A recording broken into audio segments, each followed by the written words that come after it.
रामकृष्ण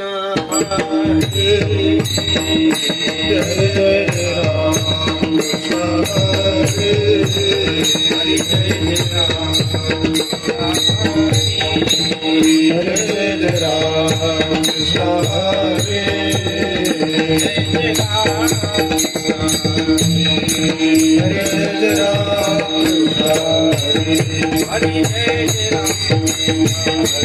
हरी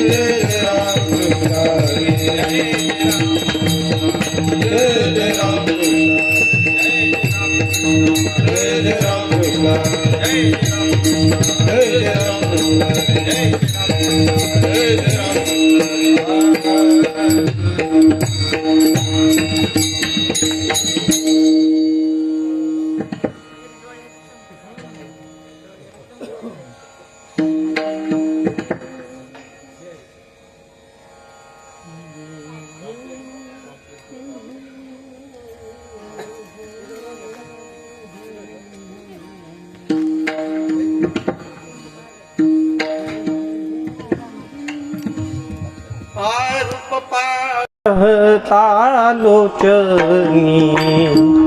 सुख झाले हो साजनी, सुख झाले हो साजनी, सुख झाले हो साजनी।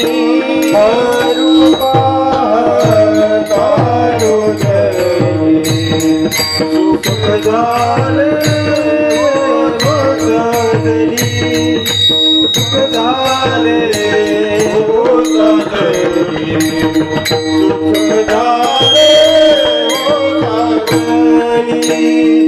रूप तालोचनी सुख झाले हो साजनी, सुख झाले हो साजनी, सुख झाले हो साजनी। तालोचनी सुख झाले हो साजनी, सुख झाले हो साजनी, सुख झाले हो साजनी। तो विठ्ठल बरवा, विठ्ठल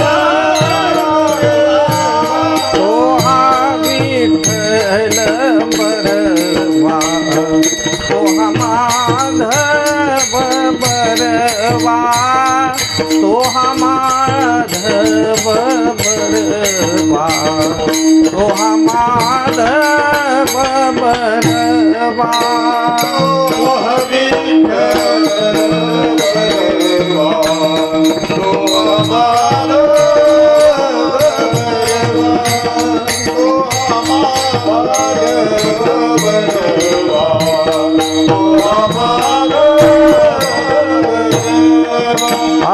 बहुता सुकृताची जोडी म्हणून विठ्ठली आवडी, म्हणून विठ्ठली आवडी, म्हणून विठ्ठली आवडी। बहुता सुकृताची जोडी म्हणून विठ्ठली आवडी, म्हणून विठ्ठली आवडी, म्हणून विठ्ठली आवडी। तो हा विठ्ठल बरवा, विठ्ठल बरवा, तो हा विठ्ठल बरवा, तो हा माधव बरवा, तो हा माधव बरवा, तो हा माधव बरवा। विठ्ठल बरवा, तो हा माधव बरवा, तो हा माधव बरवा, तो हा माधव बरवा। सर्व सुखाचे आगर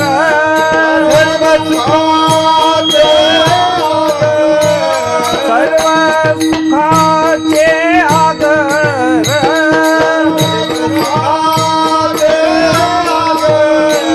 सर्व सुखाचे आगर बाप रखुमा देवीवर बाप रखुमा देवीवर बाप रखुमा देवीवर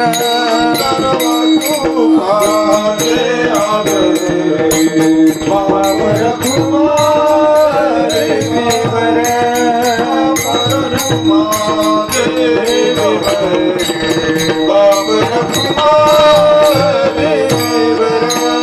तो हा विठ्ठल बरवा तो हा विठ्ठल बरवा तो हा विठ्ठल बरवा तो हा माधव बरवा तो हा माधव बरवा तो हा माधव बरवा तो हा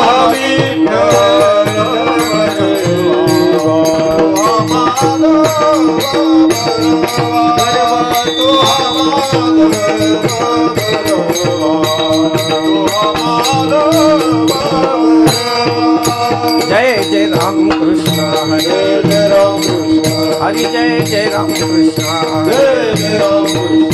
जय जय राम कृष्ण हरे जय जय राम कृष्ण हरे जय जय राम कृष्ण हरे जय जय राम कृष्ण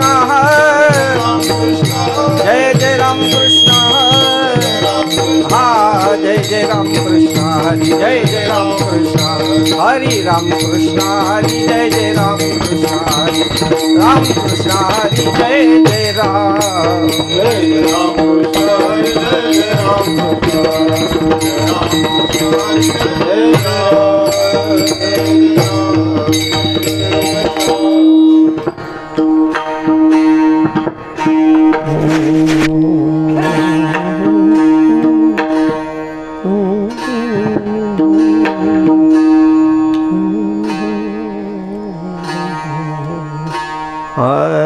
नाम संकीर्तन साधन पैसोपे जळतील पापे जन्मांतरीची जळतील पापे जन्मांतरीची जळतील पापे जन्मांतरीची नाम संकीर्तन साधन पैसोपे जळतील पापे जन्मांतरीची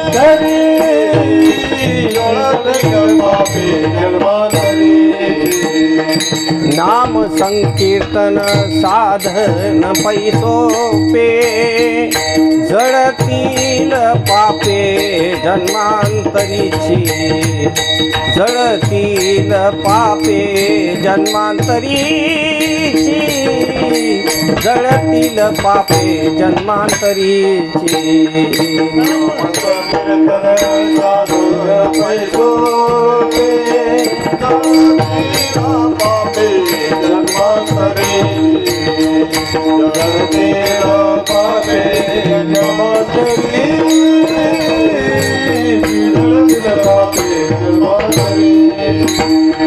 न लगती सायास जावे वनांतरा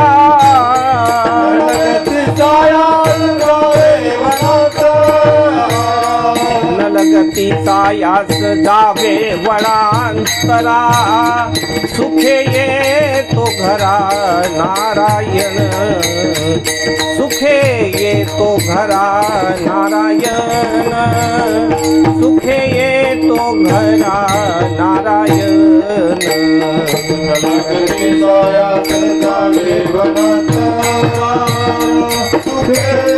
तो घरा नारायण सुखे तो घरा नारायण तो घरा ठाईच बैसोनी करा एक चित्त आवडी अनंत आळ बाबा आवडी अनंत आळ बाबा आवडी अनंत आळ बाबा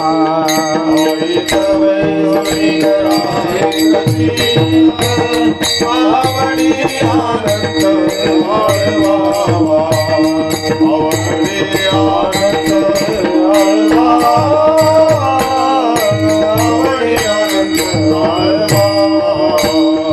रामकृष्ण हरी विठ्ठल केशवा मंत्र हा जपा बाळ सर्व काळ मंत्र हा जपा बाळ सर्व काळ मंत्र हा जपा बाळ सर्व काळ रामकृष्ण हरी विठ्ठल केशवा मंत्र हा जपावा सर्व काळ मंत्र हा जपावा सर्व काळ मंत्र हा जपावा सर्व काळ या विन अनेक असता साधन वाहत से आन विठोबाची वाहत से आन विठोबाची वाहत से आन विठोबाची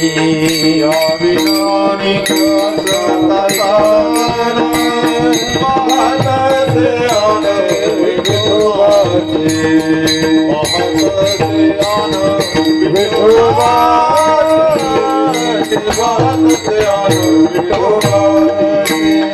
तुका म्हणे सोपे आहे सर्वाहुनी तुका म्हणे सोपे आहे सर्वाहुनी तुका म्हणे सोपे आहे सर्वाहुनी शहाणा तो धनी घेतो येथे शहाणा तो धनी घेतो येथे शहाणा तो धनी घेतो येथे तुका म्हणे सोपे आहे सर्वाहुनी शहाणा तो धनी घेतो येथे शहाणा तो धनी घेतो येथे शहाणा तो धनी घेतो येथे न लगती सायास जावे वनांतरा लगती सायास जावे वनांतरा न लगती सायास जावे वनांतरा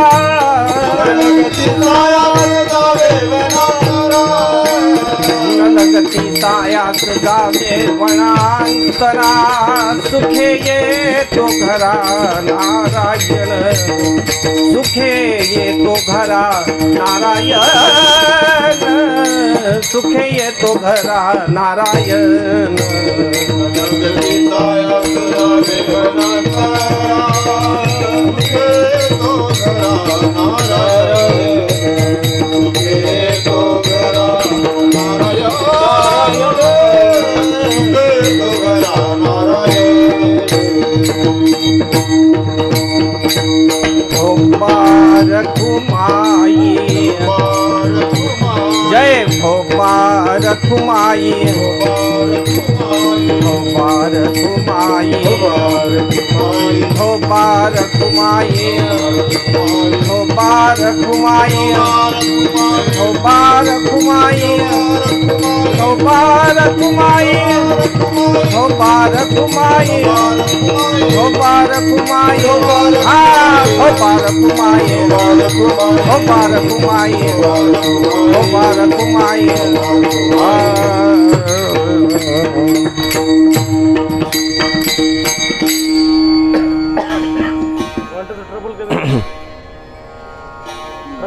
ट्रबल बंद झाला hello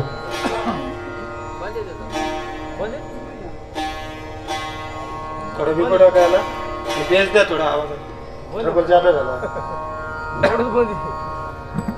hello hello hello hello थोडं विकुडात हॅलो हॅलो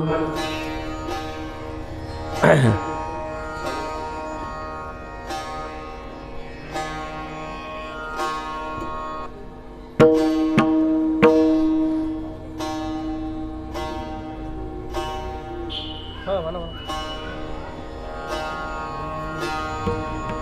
हरि नाम संकीर्तन साधन पै सोपे नाम संकीर्तन साधन पै सोपे कीर्तन साधन पैसोपे नाम कीर्तन साधन पैसोपे नाम संकीर्तन साधन पै सोपे नाम संकीर्तन साधन पै सोपे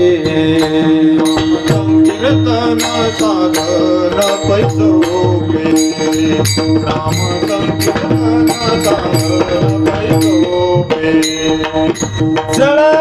जळतील पापी जन्मांतरीचे जळतील पापी जन्मांतरीचे नरगती सायास जावे वनांतरा नरगती सायास जावे वनांतरा पापे जन्मांतरीची जळतील पापे जन्मांतरीची जलगती सायात जावे वनांतरा जलगती सायात जावे वनांतरा सुखी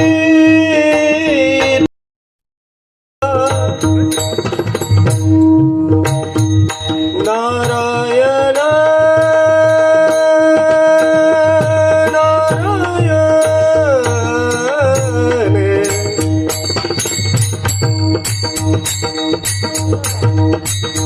नारायण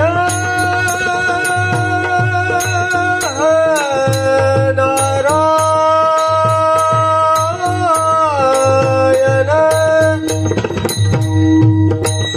सुखी तू गरा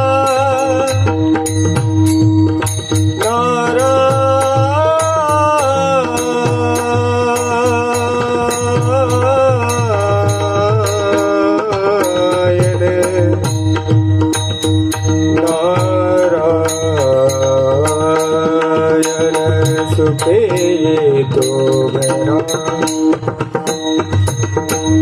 सुखे तो गरा नारायण नारायण सुखे तो गरा है सुखे तो गरा नारायण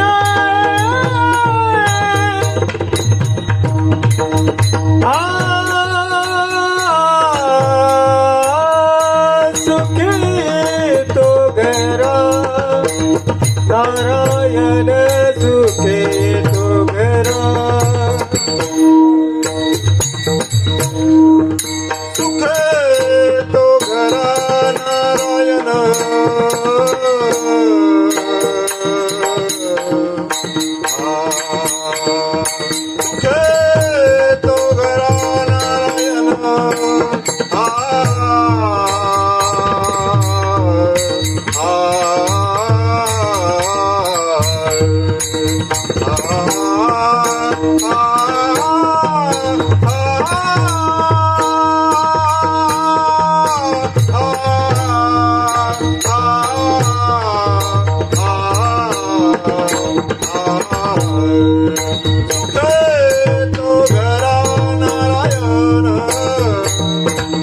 सुखे तो घरा नारायण लगती सायास जावे वनांतरा लगती सायास जावे वनांतरा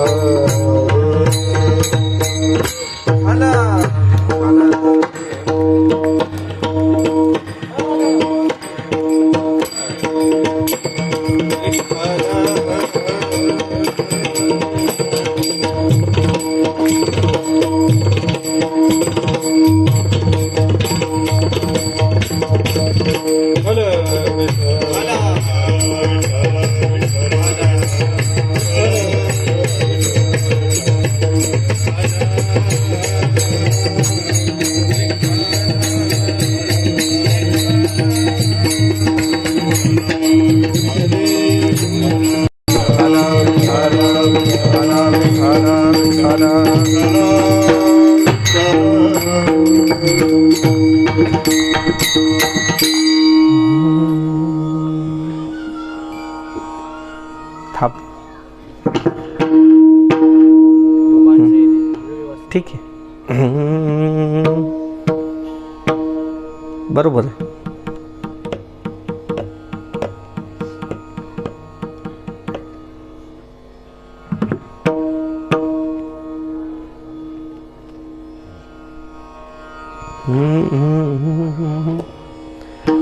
नाम संकीर्तन साधन पै सोपे, नाम संकीर्तन साधन पै सोपे, जळतील पापे जन्मांतरीची, नलगती सायास जावे वनांतरा, सुखे येतो घरा नारायण.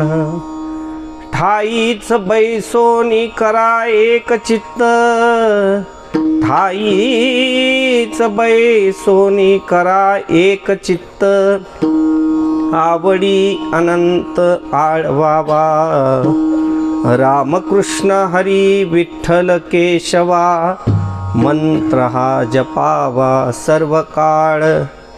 या विना अनिक असता साधन, या विन अनिक असता साधन, वाहा तसे आन विठोबाची. तुका म्हणे सोपे आहे सर्वाहुनी, शहाणा तो धनी घेतो येथे, नलगती सायास जावे वनांतरा, सुखे येतो घरा नारायण. विठ्ठल विठ्ठल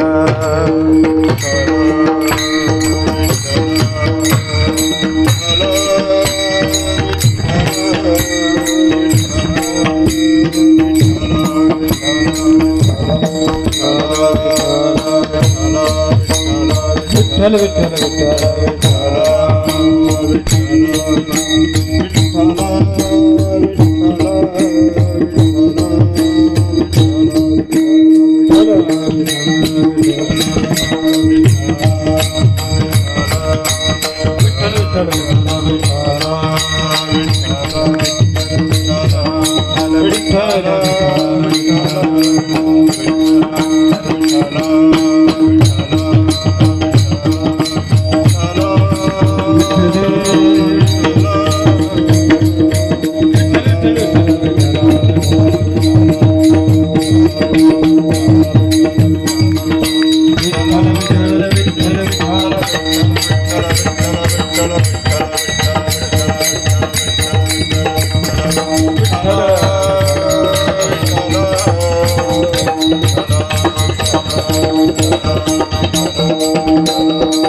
विठ्ठल बोला कुंडली कवतार श्री ज्ञानदेव तुकाराम.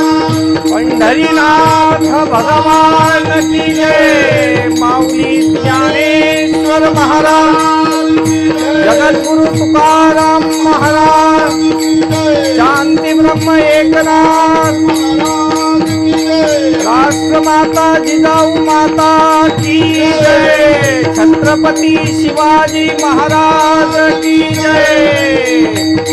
विठ्ठल विठ्ठल विठ्ठल विठ्ठल विठ्ठल.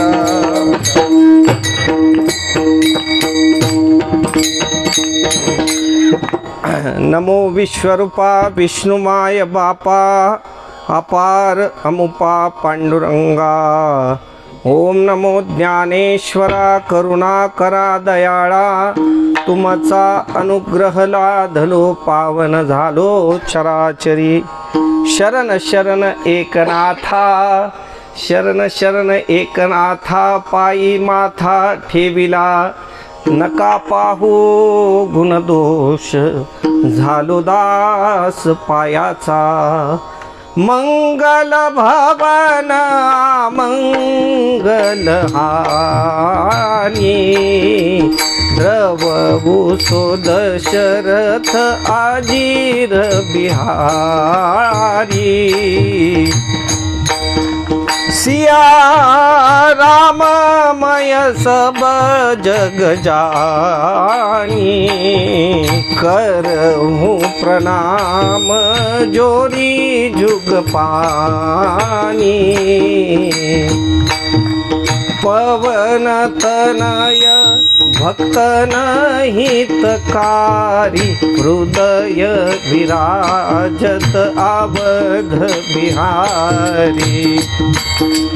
प्रभु के चरणों में सदा पुनि पुनि करूं प्रणाम, कभी तुम्हें भूलूं नहीं मेरे प्रियतम श्याम. आवाज थोडा कमीच राहू द्या, काय आवश्यकता नाही. शिट्टी मारायला असं होऊ नका देऊ. विठ्ठल विठ्ठल.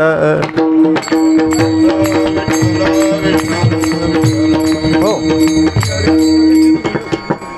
नाम संकीर्तन साधन पै सोपे, नाम संकीर्तन साधन पै सोपे. जळतील पापे जन्मांतरीची, न लगती सायास जावे मनांतरा. सुखे येतो घरा नारायण. प्रस्तुत कीर्तन रूपी सेवेकरता निवडलेला अभंग श्रीमान जगद्गुरु जगद्वंदनीय महाराष्ट्रभूषण वैराग्यमूर्ती श्री तुकोबाराय यांचा 6 चरणाचा ज्ञानोबारायांचा हरिपाठ झाल्यानंतर लगेच येणारा अभंग आणि गुरुपरंपरेच्या अभंगाच्या अगोदर येणारा अभंग असा हा अभंग सेवेकरता निवडलेला आहे. विठ्ठल.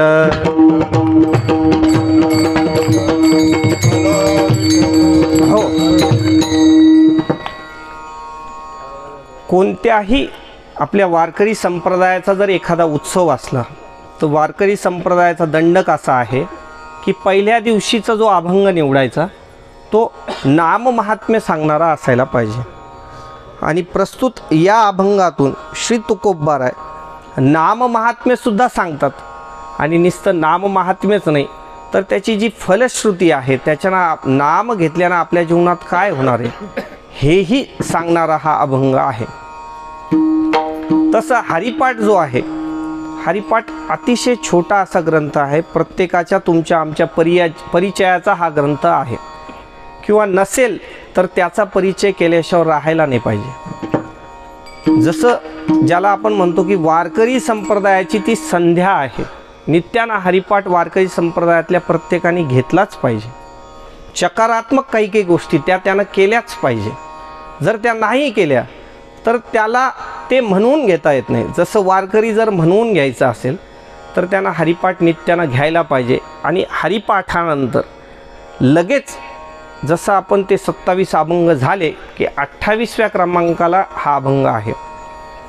आणि 27 अभंगामध्येही नामाचं महात्म्य आहे. नाम घेतल्यानं काय काय होतं या सगळ्या गोष्टी सांगितलेल्या आहेत. पण याच्यात थोडी अशी आणखीन एक गोष्ट अशी आहे की नाम किती सुलभ आहे, किती सोपं आहे हे प्रतिपादन ह्याच्यात केलेलं आहे. त्याची फलश्रुती या दोन्ही गोष्टी एकत्र या अभंगात आलेल्या आहेत. विठ्ठल विठ्ठल.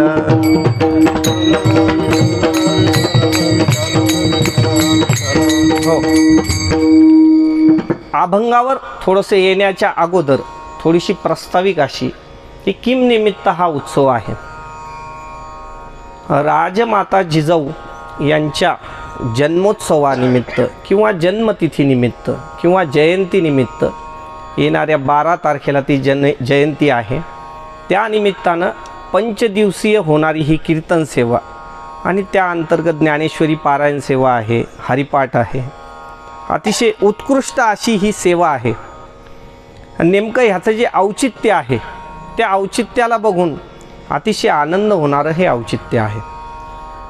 कारण आज जे आपण वेगवेगळ्या जागेवर वेगवेगळे सप्ते वगैरे चालतात किंवा वेगवेगळ्या कथा असतील किंवा ज्या ज्या काही गोष्टी आपल्या धार्मिक संप्रदायाच्या हिशोबानं घडत असतील, त्या सगळ्यामध्ये जर कोणाचं ज्याला आपण म्हणतो बेसमेंट असेल किंवा ज्यांच्यामुळे हे घडतं आहे, असे असणारे छत्रपती शिवाजी महाराज.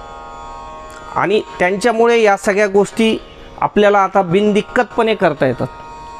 एक काळ असा होता की या सगळ्या रयतेला हे करणं जरी अतिशय गरजेचं असलं तरी करणं शक्य होत नव्हतं. कारण एकत्र यायला त्यावेळेसची जी राजवट आहे त्या राजवटीचा होणारा त्रास आणि त्या त्रासातून मुक्तता देणारे शिवाजी महाराज. पण जसं आपण म्हणतो एखाद्याकडून एखादं कार्य जरी घडलं तरी नेमकं त्यांच्या मागे प्रेरणा कुणाची, त्या प्रेरणेला अतिशय अनन्यसाधारण असं महत्त्व आहे. तसं शिवाजी महाराजांकडून हे कार्य जरी आपल्याला घडताना दिसत असलं, निश्चित शिवाजी महाराजांचा त्याच्यात पराक्रम आहे, ह्याच्यात आपलं दुमत नाहीच. पण जे लहानपणापासून जे संस्कार त्यांच्यावर जिजाऊ मातेंनी घडवलेले आहेत, त्या संस्काराचा त्याच्यात खूप मोठा असा वाटा आहे. विठ्ठल विठ्ठल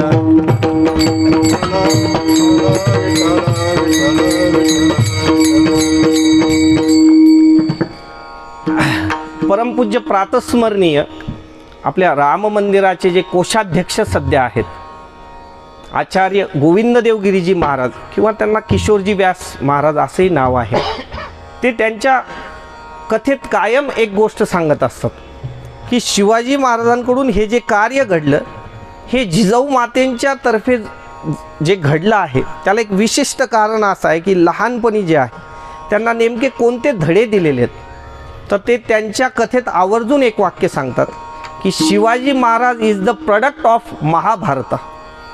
हे त्यांच्या प्रत्येक कथेतलं, त्यांच्या प्रत्येक व्याख्यानामधलं एक विशेष वाक्य आहे जे आपल्या मनाला खूप भावतं असं वाक्य आहे. त्यांचं असं म्हणणं आहे की रामायण आणि महाभारत हे दोघांतलं जे अद्भुत असं जे रसायन आहे, त्या अद्भुत रसायनाचं प्राशन केल्यामुळे शिवाजी महाराजांकडून हे कार्य घडलेलं आहे. लहानपणापासून जागरूक असलेल्या जिजाऊ माता, त्यांची जर आपण तुलना करायला गेलो तर ती तुलना करताना काही जे महाभारतातले पात्र आहेत त्यापैकी जे कुंती माता हे जे पात्र आहे ना, हे कुंती माता पात्र जिजाऊ मातेंच्या पात्राला ज्याला म्हणतो आपण अतिशय साम्य असणारं असं पात्र आहे. ज्या वेळेस आता प्रत्येकाला महाभारत माहिती आहे असं पकडून मी बोलतो, ज्यावेळेस हे निघाले अज्ञातवासात वगैरे, पुढे ते त्यांना वनवास वगैरे झाला पांडवांना, आणि मग सगळ्यांना ज्याला आपण म्हणतो विदा करण्याचा प्रसंग किंवा बाहेर निघण्याचा प्रसंग, त्यावेळेस विदुर काका जे आहे, आता खूप मोठा संप्रदाय, खूप मोठा समुदाय तिथं जमा झाला. कारण हे जे 5 पांडव होते त्याच्यात धर्मराजा आहेत, त्याच्यानंतर भीमदादा आहेत, अर्जुन आहेत, नकुल आहेत, सहदेव आहेत, हे सगळेच्या सगळे प्राणाहून प्रिय असणारे जनतेला होते. कारण त्यांची जी राज्य करण्याची पद्धत आहे, प्रत्येकाला सामावून घेण्याची पद्धत, त्यामुळे धर्मराजा अतिशय प्राणप्रिय असणारे राजे होते. आणि आता ते इथून सोडून जाणार तर त्यांना विदा करायला बराचसा काही समुदाय जमला. आता विचार करा तुम्ही, जिथं 7 अक्षयणी सेना वगैरे असेल तिथं समुदाय किती असेल, जिथं सैन्य एवढं असेल. तर त्यावेळेस अतिशय गर्दीच्या वेळेस सगळेजण जेव्हा त्यांना रवाना करतायत त्यावेळेस विदुर काका त्यांच्या कानात थोडंसं बोलले धर्मराजांच्या. आता एवढ्या मोठ्या गडबडीत सुद्धा कुंती मातेने तेवढं हेरलं की काहीतरी विदुर काका तुमच्या कानात बोलले. पण एवढं सगळं होऊन गेल्यानंतरही रात्री जेव्हा एकांत मिळाला त्यावेळेस धर्मराजांना कुंती मातेने सगळ्यात अगोदर प्रश्न केला की तुमच्या कानामध्ये विदुर काका काय बोललेत. त्यावेळेस फक्त एक छोटासा ज्याला म्हणतो आजच्या भाषेचा एक छोटा मॅसेज आहे की अग्नीपासून सावधान, एवढा एक छोटा मॅसेज, तोही वेगळ्या भाषेत ज्याला म्लेंच भाषेत त्यांनी सांगितलं होतं.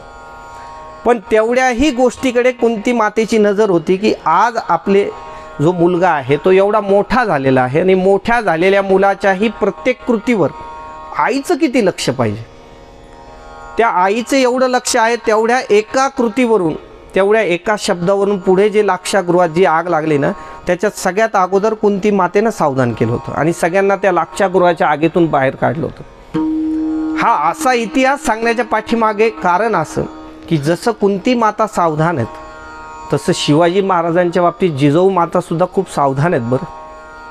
आणि हे जे आपण जयंती वगैरे उत्सव करत असतो, हे काय फक्त उत्सव आपल्या ज्याला म्हणतो आपण त्यांची आठवण करावी, खूप मोठा उत्सव करावा, मोठा समुदाय जमवावा, मोठा एखादा भंडारा वगैरे करावा आणि ते जागच्या जागेवर विसरून जावं एवढ्याकरता हे उत्सव नाही आहेत.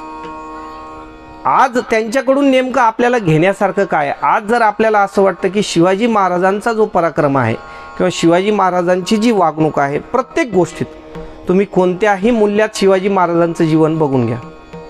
ते नीतीच्या बाबतीत असेल, धर्माच्या बाबतीत असेल, सगळ्यांच्या बाबतीत असेल, किंवा शिवाजी महाराजांची साधू संतांवर असणारी निष्ठा बघून घ्या. आज जो आपण अभंग निवडलेला आहे असे असणारे श्री तुकोबाराय यांच्यावरही शिवाजी महाराजांची निष्ठा बघा तुम्ही. समर्थ रामदास स्वामी असेल, म्हणजे ही संत निष्ठा, गुरुनिष्ठा, त्यानंतर आपल्या धर्मावर असणारं प्रेम, आपल्या रयतेवर असणारं प्रेम, या सगळ्या गोष्टी ज्या काही शिवाजी महाराजांच्या जीवनात आल्या, या सगळ्या शिकवणाऱ्या ज्या आहेत त्या जिजाऊ माता आहेत. जर आपल्याला असं वाटत असेल की आज आपलेही मुलं तसे व्हावे, आपल्याही मुलांनी असा काहीतरी पराक्रम करावा. आज हे बघा कसं असतं, काळाची जी गरज आहे त्यानुसार पराक्रम असतो. आज तुम्हाला थोडी आम्ही सांगितलं की लगेच तलवारा काढा आणि मावळे जमवान, आता त्याची गरज नाही आहे. ज्या ज्या वेळेस ज्या ज्या गोष्टीची गरज असेल, आज नेमकं काळाला कशाची गरज आहे, तर आजच्या काळातले तुम्ही बिघडलेले संस्कार बघा. 10-10, 20-20 वर्षांच्या मुलांची बोलण्याची पद्धत बघून घ्या, त्यांना लागलेलं मोबाईलचं व्यसन बघून घ्या. या सगळ्या गोष्टीवर जर आपण एकदा जागरूक होऊन जर ते बघितलं तर निश्चितच शिवाजी महाराजांची जशी जडणघडण आहे किंवा त्यांचा जो संस्कार आहे, नाही होणार तिथपर्यंत, पण काही अंशी का होईना आपण तसं निश्चित करू शकतो. विठ्ठल विठ्ठल. हो, पण या सगळ्या गोष्टींकरता आपल्याला माता जिजाऊंचा जो आदर्श आहे तो प्रत्येक आईनं त्यांचा आदर्श घेतला पाहिजे. आई म्हणूनच मी म्हणत नाही, पण आई वडील दोघांची ती जबाबदारी आहे. दोघांनीही आत्ता जे चाललेलं आपलं आहे, एकतर मुळात असं झालेलं आहे की जे मुलांचे आपण अतिरिक्त लाड करतोय, त्या अतिरिक्त लाडासंदर्भात माझं म्हणणं नाही काही, असू द्या, आता आजकाल त्यांच्या नशिबानं त्यांना लाड मिळालेला आहे. पण त्या लाडात जे आहे आपण निश्चित हेही लक्षात ठेवायला पाहिजे की शिस्तीकरताही आपण तेवढंच जागरूक राहिलं पाहिजे जेवढं आपण त्याच्याकरता आहोत. मग ते जर जागृत राहायचे तर पहिले आपल्याला जागं व्हावं लागेल. आपण नेमका आत्ता सध्या आपला चालू जो काळ आहे तो कशात घालवतो, त्या गोष्टीकरता आपण तेवढे जागरूक आहोत का? आणि मोठ्या खेदानं सांगायची गोष्ट आहे सध्या की सध्याचा जो वर्ग आहे, ज्यांचे सध्या 8 वर्ष 10 वर्ष अशा पिरियडमध्ये ज्यांची मुलं आहेत, त्यांच्याकरता विशेषत्वानं सांगतोय की हे जे मोबाईल असतील किंवा तुमच्या किटी पार्ट्या असतील किंवा आणखीन काही काही ज्या गोष्टी आहे, मी म्हणत नाही की तुम्ही तुमच्याही आयुष्याचा आनंद निश्चित उपभोगा, पण त्याच्यात इकडेही लक्ष राहू द्या की आपली जबाबदारी जी आहे ती त्यागातून आपल्याकडून घडली पाहिजे. एक वेळ आपल्या जीवनात एखादा त्याग झाला तर चालेल, पण जसं त्यांना घडवलेलं आहे आणि आज जे आपल्याला आदर्शवत असं जीवन समोर ठेवलं आहे, हे निश्चित आपलं त्यांना देणं काम आहे. मी तुम्हाला उपदेश करावा असं माझंही वय नाही, पण कसं असतं, आता तुम्ही माझ्याकडची जबाबदारी दिलेली, इथे उभं राहिल्यानंतर जे औचित्य आहे त्या औचित्याला साधून जे काही आम्हाला भगवंताच्या कृपेनं जे समोर प्रस्तुत होणारा विषय आहे तो मांडणं आमचं आद्य कर्तव्य असतं. म्हणून या सगळ्या संदेशाला जे आहे अतिशय गांभीर्यानं घेऊन प्रत्येकाने जीवनात आपला एवढा बदल करावा, एवढी विनंती करून आपण आपल्या प्रस्तुत अभंगाकडे वळूयात. विठ्ठल विठ्ठल.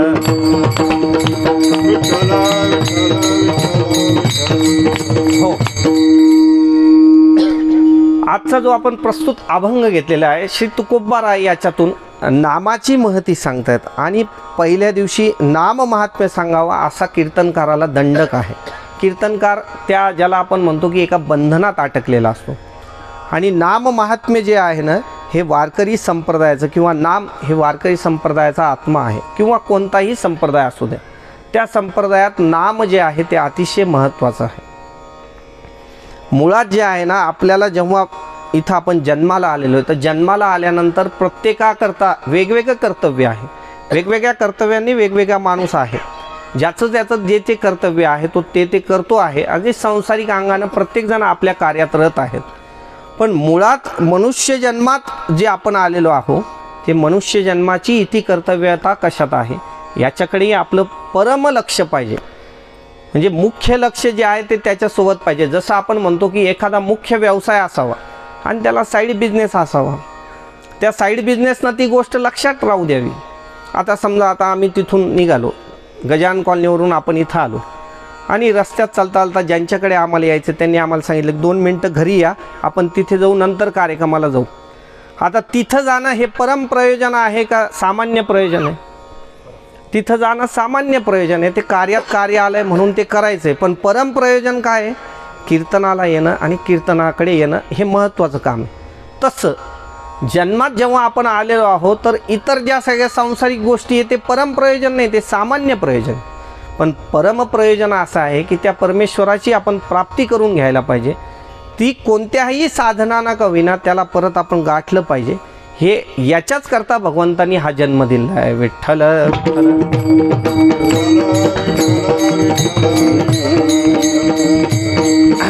आणि हा जो नरदेह आपल्याला दिलेला आहे हा नरदेह एवढ्या करताच दिलेला आहे. अनेक जागेवर साधू संतांनी सांगितलं आयुष्याच्या साधने आयुष्याच्या साधने आयुष्याच्या साधने आयुष्याच्या साधने सच्चिदानंद पदवी घेणे सच्चिदानंद पदवी घेणे गंगाविजहानो दासे विठोबाचे घालो सच्चिदानंद पदवी घेणे सच्चिदानंद पदवी घेणे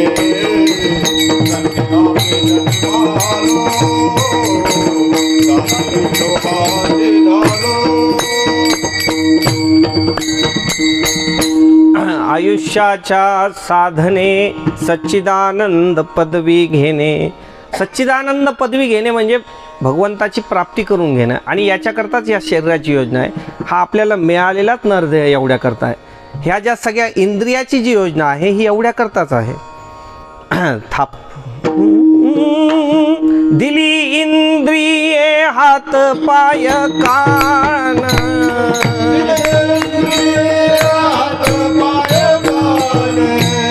डोळे मुख बोलाया वचन जे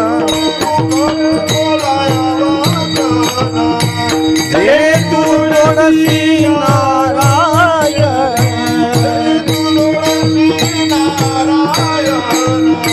नासे जीवपण भवरोग हात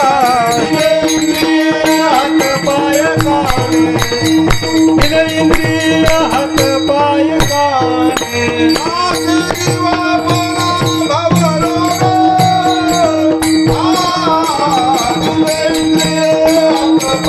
काने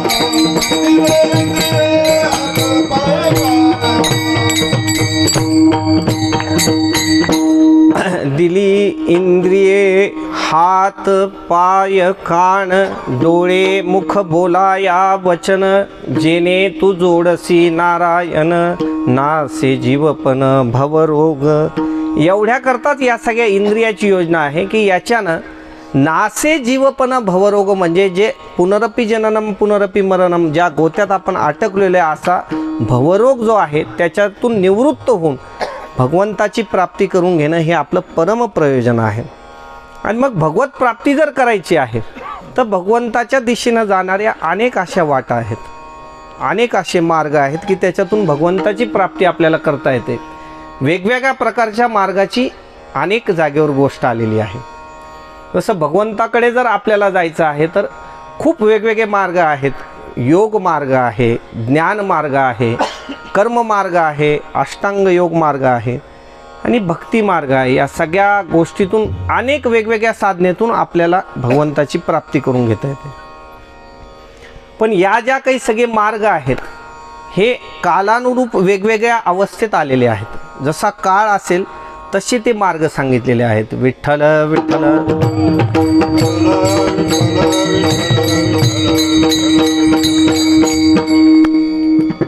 कर्म मार्ग आहे, ज्ञान मार्ग आहे, अष्टांग योग मार्ग आहे आणि भक्ती मार्ग आहे. याच्यातल्या प्रत्येक जर मार्ग आपण बघितला तर त्या त्या काळात तो मार्ग अतिशय व्यवस्थित होता, त्या त्या काळात तो करताही येत होता. पण सध्याचा जर आपण काळ बघितला तर सध्याच्या काळात या सगळ्या गोष्टी आपल्याकडून घडणं शक्य आहे का? अवघ्या वाटा झाल्या शिन, अवघ्या वाटा झाल्या शिन, अवघ्या वाटा झाल्या शिन, अवघ्या वाटा झाल्या शिन.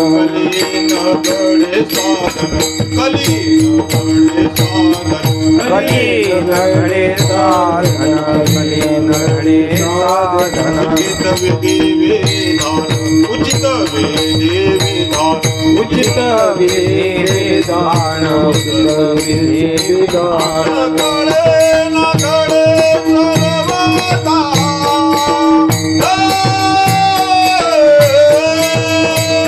नकळे न घडे सर्वथा,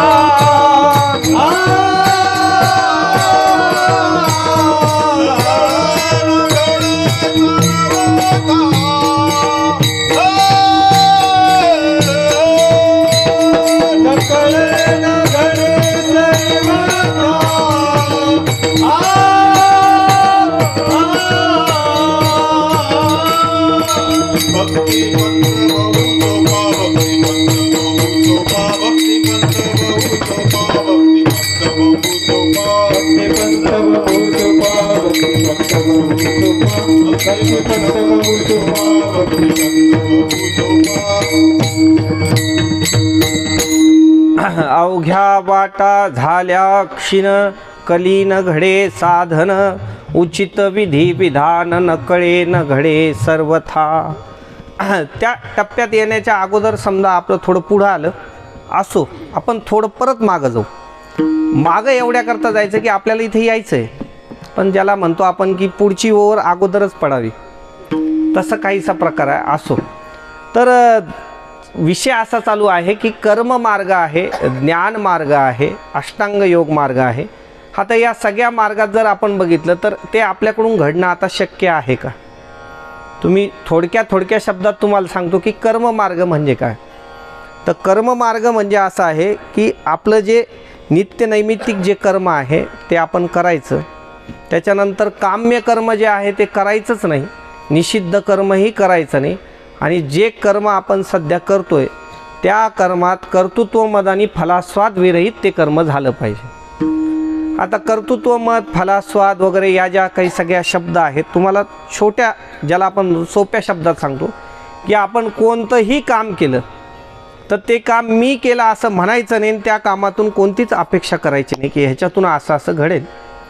आणि त्याच्यानंतर काम्य कर्म करायचं नाही, निषिद्ध कर्मही करायचं नाही. आता काम्य कर्म म्हणजे असं की जे सध्या आता नित्यानं आपण करतो.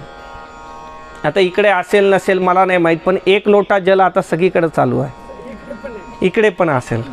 चांगली गोष्ट आहे, आनंदाची गोष्ट आहे.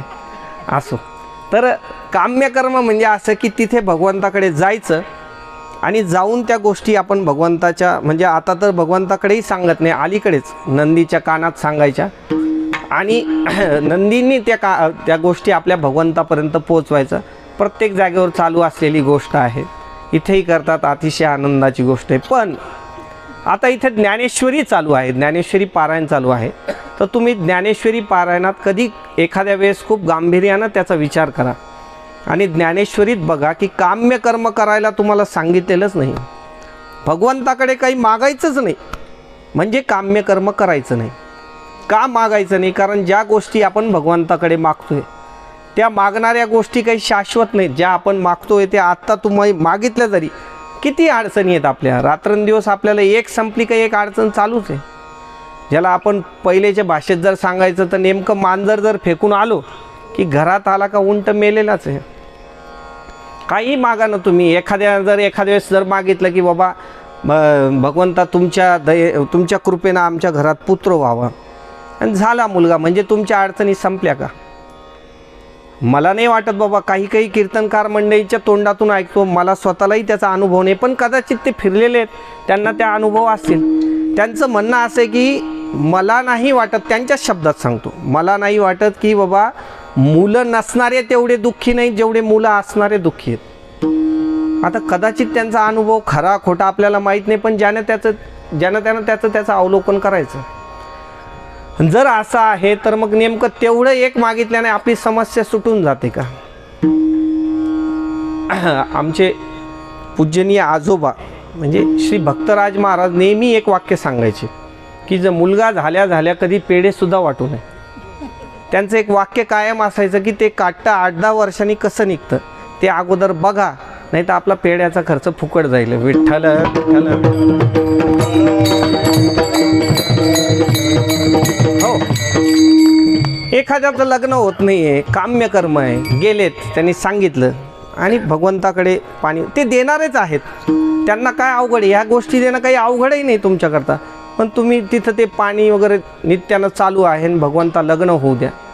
आणि योगायोगानं झालं लग्न, आणि जर बायको चांगली नाही निघाली तर म्हणजे संपली का अडचण? तेवढं लग्न झालं, तेवढ्यात काम संपून गेलं का? अहो, बरेचसे जे काही विनोदी कवी आहेत ना, ते एका कवीनं तर ह्याच्यावर एक कविताच बनवली. तुम्हाला थोडंसं एक कसं असतं, आता आज जो माहोल आहे, पहिल्या दिवशीचा माहोल आहे, त्यामुळे तेही सांगणं आमचं काम आहे. विठ्ठल विठ्ठल. हो, तर त्याने एक कविता अशी बनवली की जी आपण देहाची तिजोरी जी आहे ना त्या चालीवरती कविता बनवली. आणि त्याने असं सांगितलं की आता आज नेमकं वडाच्या पूजेला ही चालली, 1 वर्षभर झालं आहे, पण तो पत्नीला कंटाळलेला, तो म्हणे पत्नीची मुजोरी नित्य तिची सेवा, मरण धाड देवा आता मरण धाड देवा. अशी काही लोकांवर पाळी येऊन जाते. आता इथेच कुठेतरी पैठण रोडला एक आश्रम आहे बघा, आता मी काही स्वतः पाहिला नाही, पण ते पत्नी पीडित लोकांचा आश्रम आहे ना. हां, बघा आपले जे नारायण महाराज आहेत त्यांना माहिती आहे, म्हणजे असू द्या, माहिती पाहिजे ना या गोष्टी. हां, विठ्ठल विठ्ठल.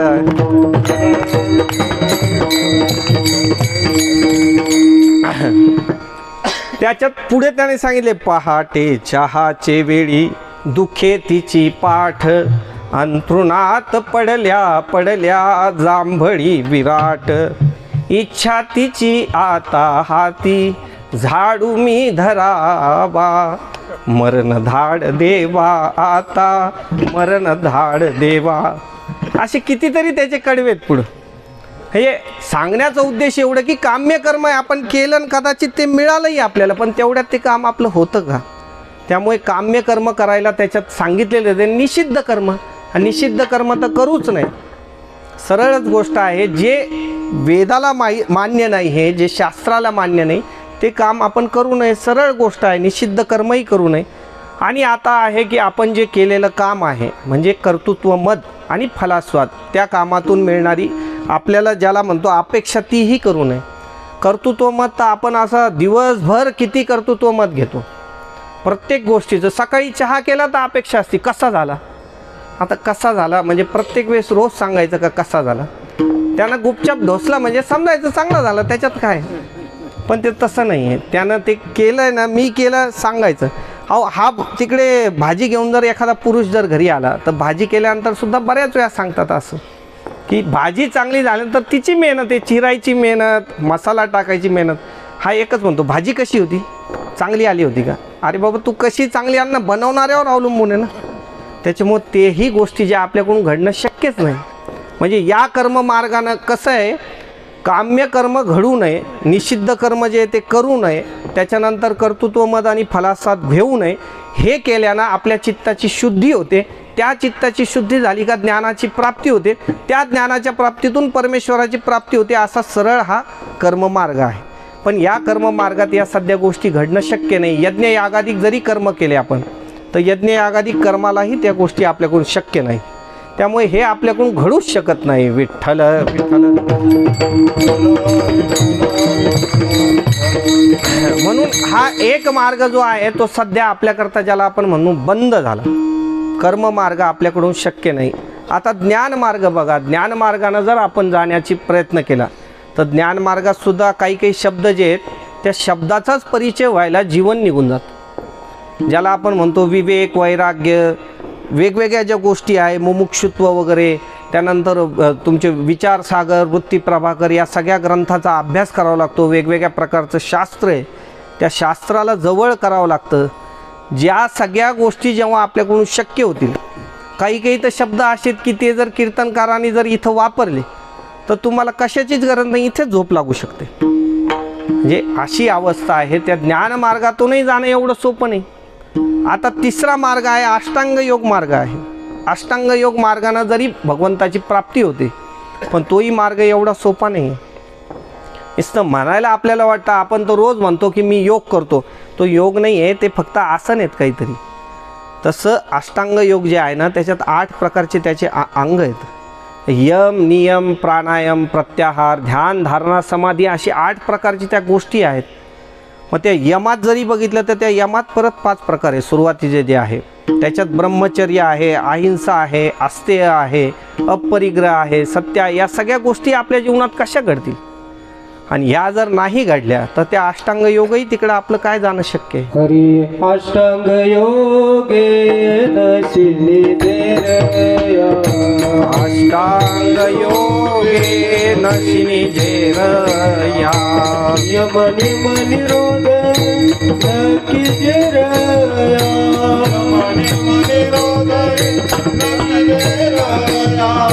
वाचा गीत गाईजे, वाचा गीत गाईजे, वाचा गीत गाईजे, वाचा गीत गाईजे, वाचा गीत गाईले, वाचा गीत गाईले, वाचा गीत गाईले, वाचा गीत गाईले. अष्टांग योगे नशिनी जे, यम नियम निरोधन की जेरया, वाचा गीत गाईजे, वाचा गीत गाईजे. खूप अतिशय सुंदर अशी गोष्ट आहे की अष्टांग योग जे आहे ते आपल्याकडून घडणंच शक्य नाही. अष्टांग योगामधल्या एक जर गोष्टी बघितल्या तर एक सामान्य गोष्ट आहे, सध्या आपण जे आसन करतो नित्यानं, ते आसन तरी आपल्याकडून धडाचे होतात का? काही लोक त्या टी व्हीत बघून खाली करतात. आमचे गुरुवर्य बाबा नेहमीच सांगतात की टी व्हीवर बघून वरती जसं आसन चाललं, खाली एक जणांनी केलं आणि अटकले ते पाय गळ्यात असे, तर ते सोडवायला सुद्धा बोलवावं लागलं एक जण की ते पाय आपले व्यवस्थित काढून घेत, तिथून लगेच परत दवाखान्यात घेऊन जावं लागलं. अशा काही गोष्टी, ते 84 आसने, ते आपल्याकडून काय घडणं शक्य आहे? 2 घंटे आपण कीर्तनात बसलो तर 17 वेळात आपली मांडी वर खाली होते. आणि मग तुम्ही बघा ते प्रकरण काढून बघा तुम्ही ज्ञानेश्वरीत, योगाचं प्रकरण किती कठीण आहे म्हणून. ते टाच जी आहे ती गुदद्वारात दाबायची, त्याच्यानंतर आपला जो अपान वायू आहे आणि त्या दोन्ही गोष्टी त्या कोंडायच्या, त्याच्यानंतर त्याच्यानं कुंडलीने जागृत करणं वगैरे, ह्या सगळ्या गोष्टी हे आपल्याकडून शक्य आहे का? दिवसातून 20-20, 25-25 कप चहा आपल्याकडून पिल्या जातो, ते काय शक्य आहे? त्याला खूप आहारावर वगैरे नियंत्रण लागतं. बऱ्याच लोकांचे तर आहार असे की त्यांना खालचा अंगठा दिसत नाही आपल्या पायाचं, कारण ते मध्ये एक ज्याला म्हणतो आपण पोटच एवढे, खालचा अंगठा दिसतच नाही. आणि ते कसं शक्य आहे आपल्याकडून? ह्या सगळ्या गोष्टीचा जर विचार केला, त्याच्यात या सगळ्या गोष्टीमुळे अष्टांग योग हा मार्गही आपल्याकरता काय झाला म्हणू आपण बंद आहे. कर्ममार्गही आपल्याकडून शक्य नाही, ज्ञान मार्गही शक्य नाही, अष्टांग योग मार्गही शक्य नाही. आणि मग जो आहे तो भक्ती मार्ग जो आहे तो आपल्या सगळ्याकडून निश्चित शक्य होणार आहे. जे आता महाराजांनी प्रमाण दिलं सुरुवातीला की अवघ्या वाटा झाल्या क्षीण, कलीन घडे साधन. या कलियुगामध्ये या सगळ्या ज्या गोष्टी आहेत यामध्ये पूर्ण दोष आपलाही नाही आहे. कलीन घडे साधन म्हणजे कलियुगात जे आपल्याला आयुर्मान मिळालेलं आहे, जी प्रत्येकाची शक्ती आहे, त्या शक्तीत या सगळ्या गोष्टी करणंही शक्य नाही. कारण तेवढी शुद्धता, तेवढी शुचिर्भूतता या सगळ्या साधनाला जी लागते ते आपल्याकडून शक्य नाही. पण भक्तिपंथ जो आहे, भक्तिपंथ बहु सोपा. अवघ्या वाटा झाल्या क्षीण म्हणण्याच्या मागे असं आहे की त्या काळात ते मार्ग चालत होते. जसं कृतयुग आहे, त्रेतायुग आहे, त्याच्यानंतर द्वापार युग आहे, त्या वेळेस ते गोष्ट चालत होती. सांगतानाही श्रीमद भागवत ग्रंथात सांगितले होते की कृतयुगामध्ये जे आहे, कृतयुगामध्ये यज्ञ हे महत्त्वाचं होतं. द्वापार युगामध्ये जे आहे वेगवेगळ्या साधनाचा अवलंबून सांगितलेलं आहे. पण कलियुगात जे आहे ते फक्त आणि फक्त भक्ती मार्ग तोच आपल्याकडून घडणं शक्य आहे. विठ्ठल विठ्ठल.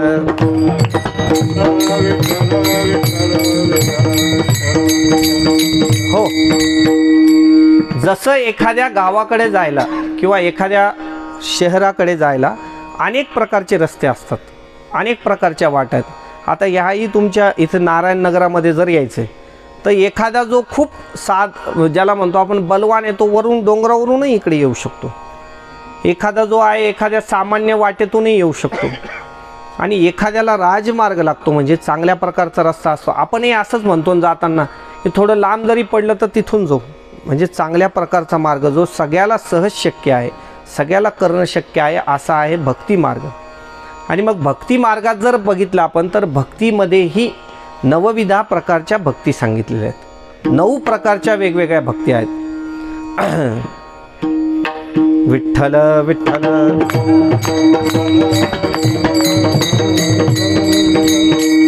श्रवणं कीर्तनं विष्णुस्मरणं पादसेवनं अर्चनं वंदनं दास्यं सख्यमात्मनिवेदनम. अशी नवविधा प्रकारची भक्ती आहे. 9 प्रकारच्या भक्ती आहेत. श्रवणं कीर्तनं विष्णुस्मरणं पादसेवनं अर्चनं वंदनं दास्यं सख्य आत्मनिवेदनम. आपण एक मिनिटात या सगळ्या भक्तींकडे आपण बघू. श्रवण भक्ती म्हणजे काय आहे की श्रवण करणं. आता या श्रवण भक्तीत सुद्धा एक प्रकारची अडचण अशी आहे की श्रवण करायचं आहे, पण नेमकं श्रवण करायला एखादा वक्ता लागतो चांगला. त्या वक्त्याच्या तिथं जाऊन ते श्रवण करावं लागतं. किंवा तसा एखादा कार्यक्रम आयोजित झालेला असायला पाहिजे, तिथं जायला पाहिजे आपण. आता आजकाल समजा ते नाही आहे की मोबाईलवरही बसल्या बसल्या आपल्याला ऐकता येतं. पण मोबाईलवरही ऐकायचं तर त्यालासुद्धा नेट पॅक पाहिजे, त्याला मोबाईल पाहिजे, परत कोणाचं ऐकायचं ते डोकं पाहिजे. ताईंनी सांगितलं अनेक गोष्टी आहेत या श्रवण भक्तीत सुद्धा मोठ्या प्रकारच्या. आणि खरीच गोष्ट आहे, त्यांनी जे सांगितलं ते निश्चितच बरोबर आहे, कारण ते जे अभ्यासपूर्ण असं जीवन आहे. गुरुवर्य आमचे जे बाबा आहेत त्यांच्या मुखातून मी जे काही लोकांची नावं जे नित्यानं ऐकतो, नेहमी त्यांच्या मुखात ज्यांचे नाव असते त्यांच्यापैकी एक नाव ताईंचं आहे. त्यांचं असं म्हणणं आहे की जे अभ्यासू जीवन आहे, शास्त्राला धरून शास्त्राचा विशिष्ट अभ्यास केलेला, नाहीतर असं वरवर जे आहे ते कोणी कोणाला सांगू शकतं. आता आजकाल खूप सोपं काम झालं आहे, त्याला काही फार अशी अवघड गोष्ट नाही, 2-4 टिपण पाठ करूनही बोलता येतं. पण खरोखरच आपण जे बोलतोय ते आपण एखाद्या ग्रंथात बघितलं आहे का, कुठंतरी त्याला वाचलं आहे का, किंवा गुरुमुखानं ते श्रवण झालेलं आहे का, या सगळ्या गोष्टीला अनन्यसाधारण असं महत्त्व आहे. आणि ते त्यांच्याकडून घडलेलं आहे, म्हणून आमच्या गुरुवर्यांच्या मुखात नेहमी त्यांची गोष्ट असते. तर खरंच गोष्ट आहे की श्रवण नेमकं कोणतं करायचं, म्हणून या श्रवण भक्तीतही अडचणच आहे. श्रवण, त्याच्यानंतर कीर्तन भक्तीला आपण थोड्या वेळ बाजूला ठेवू, कारण आपल्याला पुढे जायचं आहे, म्हणजे परत यायचं आहे कीर्तन भक्तीवर. श्रवणं कीर्तनं विष्णुस्मरणं म्हणजे भगवंताचं स्मरण करणं. ह्या स्मरणाकरताही आपल्याला अगोदर ते कधीतरी दर्शन झालेलं पाहिजे, तेव्हा ते स्मरण आपल्याकडून होतं. पादसेवनम म्हणजे आपल्याकडून प्रत्यक्ष चरणाची सेवा होणं. प्रत्यक्ष सगुण स्वरूपाची जरी नाही झाली तरी मूर्ती स्वरूपात जे भगवंत आहे त्यांची जरी सेवा करायची तर तिथं आपल्याला जवळ जाता आलं पाहिजे. पादसेवनम अर्चनम म्हणजे पूजा होणं. पूजा करायलाही वेगवेगळ्या प्रकारचे साधन वगैरे लागतात. अर्चनम वंदनम दास्यम, वंदन भक्ती करायला ही अडचण आहे. दास्य भक्ती करणं तर अतिशय कठीण आहे. दास्य भक्ती म्हणजे एवढी कठीण आहे की जे स्वामींनी सांगितलेलं काम आहे ते आपण ऐकायचं, जे भगवंतांनी सांगितलेलं ते करायचं, हे अतिशय कठीण आहे. दास्यम आणि सख्य आत्मनिवेदन म्हणजे सख्य भक्ती जी आहे, सख्य भक्तीलाही पहिले तर सामान्य भक्त व्हावं लागतं, नंतर भगवंताची सख्य भक्ती. सख्य भाव मिळवणं एवढं सोपं आहे का? जे अर्जुनाला प्राप्त झालं आहे ते आपल्याला मिळणं काय शक्य आहे? सख्य आणि आत्मनिवेदन म्हणजे पूर्ण समर्पण. म्हणजे या सगळ्या भक्तीत जे आहे काही अडचण आहे. 9 भक्तीपैकीही 8 भक्तीत आपल्याकडे करायला अतिशय अडचण आहे. विठ्ठल.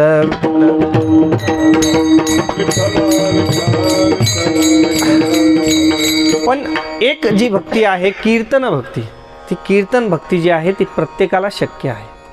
कीर्तन भक्ती कोणीही करू शकतं. त्याही कीर्तन भक्तीत लोकांना असं वाटेल कसं काय करू शकतो वा कीर्तन भक्ती म्हणजे आपल्याला एवढंच माहिती की हे उभं राहून जे केल्या जातं तेवढंच कीर्तन. पण हे जे आहे ना, ही कीर्तनाची संकुचित व्याख्या आहे, ज्याला आपण म्हणतो हेही एक कीर्तन आहे. पण कीर्तनात प्रामुख्यानं 4 प्रकार आहेत. एक तर सगळ्यात अगोदर आहे गुणसंकीर्तन आहे, त्याच्यानंतर लीला संकीर्तन आहे, हरी संकीर्तन आहे आणि नामसंकीर्तन आहे. 3 जे प्रकार आहेत बघा, त्याच्यामध्येही अडचण आहे. तुम्हाला गुणसंकीर्तन जर करायचं असलं तर भगवंताचे गुणानुवाद जर गायचे असले तर त्याला सगळ्यात अगोदर तुम्हाला ग्रंथावलोकन करावं लागेल.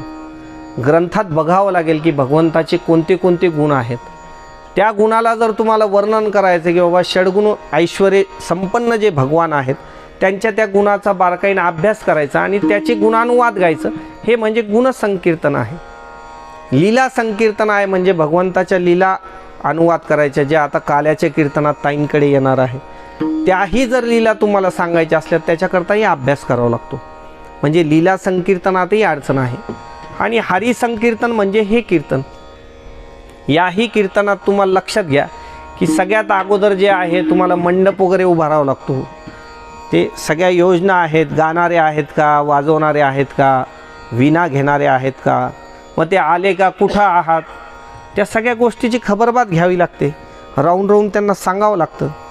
तसं आता इथे नाही आहे ती गोष्ट, पण बऱ्याच जागेवर असं राहून राहून फोन लावावा लागतो. कुठपर्यंत आलेत, कुठं आले का, कार्यक्रमाला सुरू करा, महाराज आलेत, या गोष्टी सगळ्या आहेत. हे मंडप उभारावा लागतो. त्याच्यानंतर तुमचे भंडारा वगैरे आहे शेवटीला, तेही करावं लागतो. त्याच्यानंतर लोक जे आहेत भंडाऱ्याला, त्या भंडाऱ्याला लोकांनाही बोलवावं नाही लागत, भंडाऱ्याला लोक येतात. विठ्ठल विठ्ठल. अशा या सगळ्या गोष्टी ज्या आहे या हरिकीर्तनात सुद्धा अडचण आहे. म्हणजे या सगळ्या जोड जमाव करणं एवढं सोपं नाही. म्हणून तर ही पद्धत कदाचित अशी टाकली असेल की 7 दिवस सप्ताह करा किंवा 5 दिवसाचा उत्सव करा, 2 दिवसाचा करा, 3 दिवसाचा करा. जसं मला तर असं वाटतं की योग प्रशिक्षणाचा वर्ग असतो. तुम्हाला काय सगळेच आसन काय तिथं जमू लागतात का लगेच? फक्त तुम्हाला शिकवल्या जातात. हे असं करायचं, ते अनुलोम विलोम करायचं, हे दाबा इकडं दाबा तिकडं, वर श्वास घ्या, खाली श्वास सोडा, या सगळ्या गोष्टी तुम्हाला शिकवल्या जातात. पण त्याच्यानंतर तुम्ही त्या नित्यानं घरी करायच्या.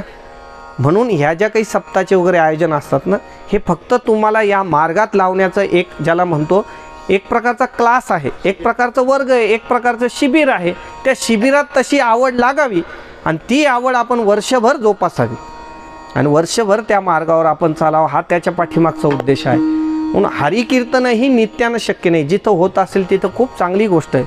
मग आता सगळ्यात शेवटचा जो मार्ग आहे नामसंकीर्तन जो आहे, तो तुम्हा आमच्याकरता सगळ्यात सुलभ मार्ग आहे, सगळ्यात सोपा मार्ग आहे. आणि हाच मार्ग आज आपण जे अभंगाकरता म्हणजे सेवेकरता जो निवडलेला अभंग आहे त्याच्या पहिल्या चरणात महाराज सांगतात. नाम संकीर्तन साधन पैसोपे, नाम संकीर्तन साधन पैसोपे, नाम संकीर्तन साधन पैसोपे, नाम संकीर्तन साधन पैसोपे, नाम संकीर्तन साधन पैसोपे, नाम संकीर्तन साधन पैसोपे, नाम संकीर्तन साधन पैसोपे, नाम संकीर्तन साधन पैसोपे. जळतील पापे जन्मांतरीचे, जळतील पापे जन्मांतरीचे, जळतील पापे जन्मांतरीचे, न लगती सायात जावे वनांतरा, न लगती सायात जावे वनांतरा. पापे जन्मांतरीची, जळतील पापे जळतील पापे जन्मांतरीचे, न लगती सायात जावे वनांतरा, न लगती सायात जावे वनांतरा. हो नाम संकीर्तन साधन पैसोपे, जळतील पापे जन्मांतरीचे, जळतील पापे जन्मांतरीचे. नाम संकीर्तन साधन पैसोपे, जळतील पापे जन्मांतरीचे, जळतील पापे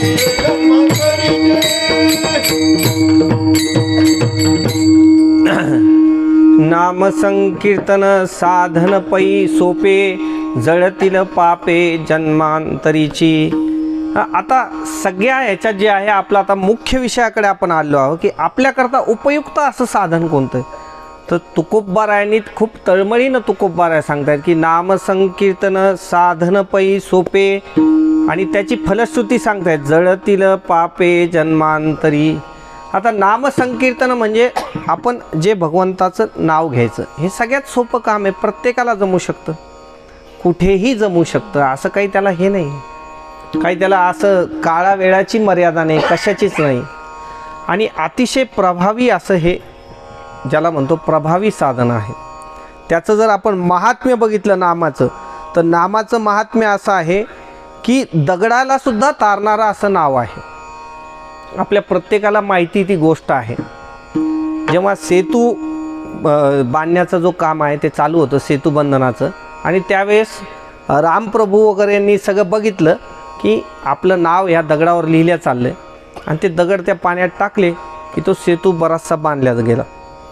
मग कधी कधी असं असतं एखाद्या वेळेस जे काम चालू असतं ते काम जरी आपलं नसलं तरी आपल्याला थोडी हौस असते त्या कामात जाऊन आपणही थोडासा हातभार लावा, नेमकं काय चाललं आहे. सवय असते भंडाऱ्याचा स्वयंपाक जरी असला तर विनाकारण त्या कढायला जाऊन हात लावायचा, इकडं तिकडं ते चमचे करायचं, काहीतरी अशी सवय प्रत्येकाला असते. ते भलेही आपलं काम असो नसो, तसं भगवंतालाही कुतूहल वाटलं आणि ते जे चाललेलं काम भगवंताला वाटलं आपणही जाऊन ते नेमकं बघू हे दगडाचं वगैरे कसं काय येईल. सकाळची वेळ होती, भगवान असे निघालेत आणि गेल्यानंतर तिथं दगडाला वगैरे असे आकार देऊन दगड ठेवलेले होते. त्याच्यापैकी भगवंतानी एक दगड उचलला आणि तो दगड असा खाली टाकला. टाकल्याबरोबर दगड बुडाला, तो खाली गेला. भगवंताला वाटलं काहीतरी आपलं वर खाली टाकण्यात झाला असेल, थोडं जोरात टाकला किंवा कदाचित चुकीचा दगड आला असेल, मापात नसेल. पण भगवंतानी परत दुसरा दगड उचलला आणि तो दगड परत टाकला. टाकल्याबरोबर पहिल्यापेक्षा वेगानं खाली गेला. आता मात्र भगवंताला असं वाटलं, थोडासा राग पण आला. भगवंताला असं वाटलं की माझ्या नावानं हे दगड तरल्या चाललेत आणि समुद्र खुशाल या दगडाला खाली टाकतोय. आणि मग ते समुद्रालाच रागावलेत. समुद्रा तुला काही कळतंय का म्हणे, म्हणजे माझ्या नावानं हे दगड तरतायत आणि तू खुशाल हे दगड इथं तरत नाही म्हणजे. मग समुद्रच वर आला. समुद्राने आज सांगितलं, देवा तुम्ही ज्याला सोडून दिलं म्हणे, तुम्ही ज्याला बाजूला केलं ते कसे तरतील म्हणे. आणि तेवढ्याच वेळेत जे आहे तेवढ्याच वेळेत हनुमंतरायसुद्धा आलेत. हनुमंतरायाकडे मागे देवानी बघितलं आणि बघितल्याबरोबर असं सांगितलं की हनुमंतराय कधी आले, तेव्हा देवा पहिल्याच दगडाला आलो म्हणून. बऱ्याच वेळा असं होतं, आपण आजूबाजूला अगोदर पाहतो, जसं पडल्यावर जे आपल्याला पहिले पाहायला जास्त वाटतं की बाबा लागलं काय ते नंतर, नेमकं कोणी बघितलं का. तसं भगवंतालाही वाटलं काय, मग हनुमंतरायाने सांगितलं पहिल्याच दगडाला. जे समुद्रानं उत्तर दिलं तेच हनुमंतरायांनी परत सांगितलं, देवा तुम्ही ज्याला एकदा सोडून दिलं ते कसं तरतील. तसं त्या दगडाला तारणारं हे नाव आहे आणि हा नावाचा जो महिमा आहे हा भगवंतापेक्षाही मोठा आहे. विठ्ठल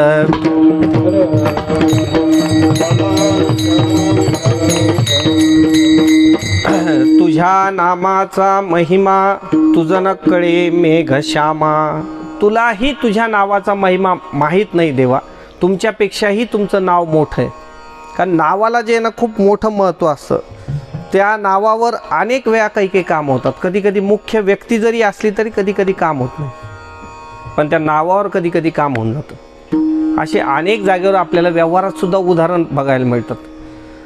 बऱ्याच वेळा असं असतं की खूप गर्दी आहे अशी एखाद्या ठिकाणी, आणि त्या गर्दीमध्ये जर आपलं एखादं काम असलं तर त्या कामात आपण एखाद्याचा फक्त महत्त्वाचा कागद घेऊन जातो. एखाद्याचा सही केलेला कागद असतो ना, आपण असं सांगतो की या कागदावर त्यांचं नाव लिहिलेलं आहे, त्यांनी सांगितलेलं हे काम करायला. आणि तुम्ही थोडंसं त्या माणसाला न ओळखता येईल अशा वेशात येऊन द्या, ज्याची आपल्याकडे चिठ्ठी आहे. त्या माणसालाही कधी कधी लोक ओळखत नाही, पण त्यांच्या हस्ताक्षरानं जर एखादी गोष्ट असली तर पहिले त्याला आतमध्ये एंट्री होते. ते म्हणतात त्यांचं पत्र आहे, मोठ्यांचं पत्र आहे. असं बऱ्याच वेळा व्यवहारात सुद्धा होतं. तसं नावाचं हे जे महात्म्य आहे ना, हे भगवंतापेक्षाही मोठं आहे. म्हणजे नाम जे आहे ते भगवंताचंच आहे परंतु त्यांच्यापेक्षाही त्याचा महिमा मोठा आहे. विठ्ठल विठ्ठल.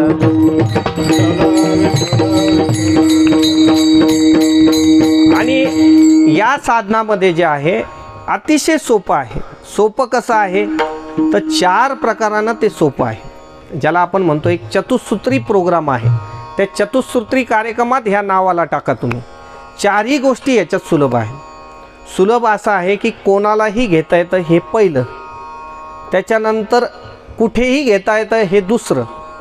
कोणालाही घेता येतं, कुठेही घेता येतं, कसंही घेता येतं आणि केव्हाही घेता येतं. ह्याच्यात कोणत्याही प्रकारचं काळ वेळाची गोष्ट नाही.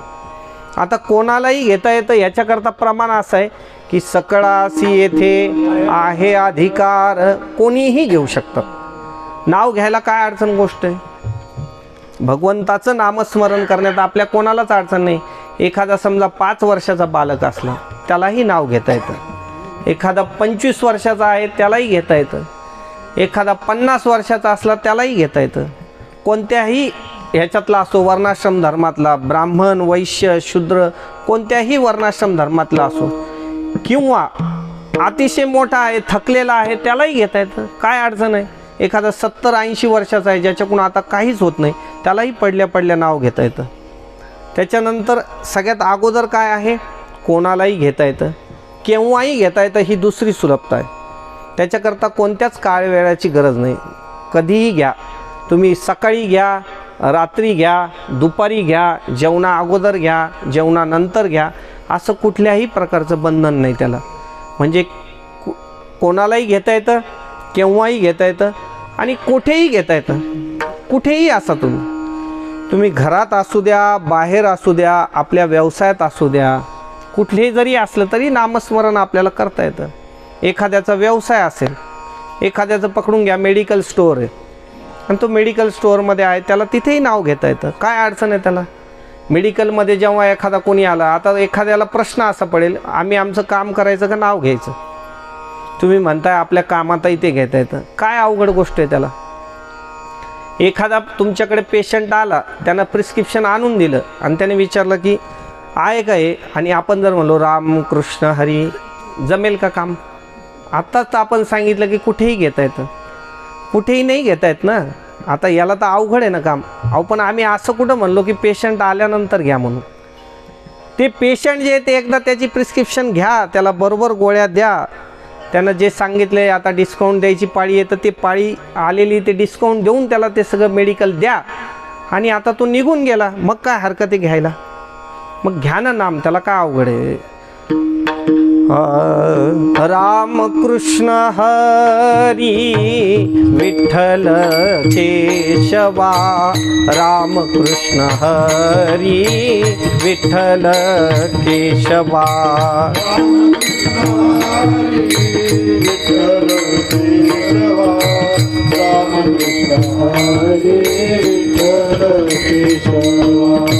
राम कृष्ण हरी विठ्ठल केशवा, राम कृष्ण हरी विठ्ठल केशवा.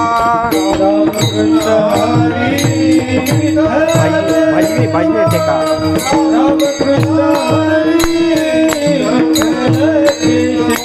राम कृष्ण हरी विठ्ठल केशवा, राम कृष्ण हरी विठ्ठल केशवा.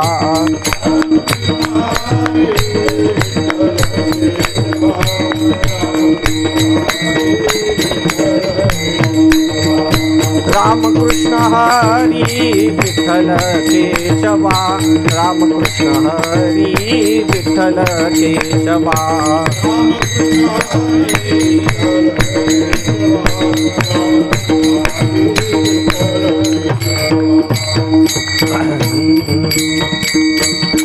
असं थोडं जरी झालं, आलं दुसरं पेशंट, परत त्याचं काम करा. असं प्रत्येकाला करता येतं. हे एक उदाहरण आहे. प्रत्येकजण आपापल्या ज्या ज्या कोणत्या गोष्टीत असेल. इकडे महिलांकडेही काही काम असले तर महिलांनाही ते काम करता करता ते घेता येतं. काही अवघड गोष्ट नाही, कुठेही घेता येतं. आणि सगळ्यात शेवटचं जे आहे ना ते कसंही घेता येतं. कसंही घेता येतं म्हणजे तुम्हाला जे नाव येतं ते. तुमच्याकडे सुलभता अशी आहे की जरी इकडे अभंगात सांगितलंय रामकृष्ण हरी विठ्ठल केशवा मंत्र हा जपावा सर्व काळ. याच्यावर आपण येणार, पण हे जर नाव तुम्हाला येत नसेल तर तुम्हाला सुलभता आहे, कसंही घ्या. तुम्हाला राम म्हणता येतं राम म्हणा, कृष्ण म्हणता येतं कृष्ण म्हणा, हरी म्हणता येतं हरी म्हणा, विठ्ठल म्हणा, केशवा म्हणा, जे तुम्हाला जमेल ते, जसं जमेल तसं. एखाद्याला समजा नाही बाबा आता दातानं काही काही शब्द आहे त्याला राम राम म्हणता येत नाही, तो जर लांब लांब म्हणला तरी चालतं. का चालतं? कारण खरोखर राम राम म्हणण्याच्या उद्देशानं जर लांब लांब जरी म्हटलं तरी चालतं, पण उद्देश राम राम म्हणण्याचा पाहिजे. कृष्ण म्हणता येतं, उलटं सुलटं कसंही घेता येतं.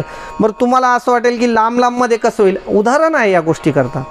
तुम्ही विचार करा की जेव्हा वाल्या कोळ्याला जेव्हा नारद महर्षींनी उपदेश केला आणि नारद महर्षींच्या त्या उपदेशाला तो तयार झाला की आता तुम्ही सांगा, मी तुम्हाला शरण आलेलो आहे, मी काय करू आता.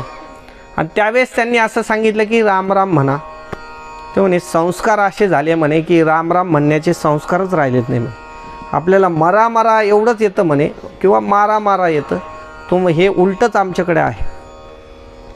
मग असं म्हटल्यानंतरही नारद महर्षींनी असं म्हटलं हरकत नाही, उलटा का होईना, उलट जरी म्हटलं तरी चालेल.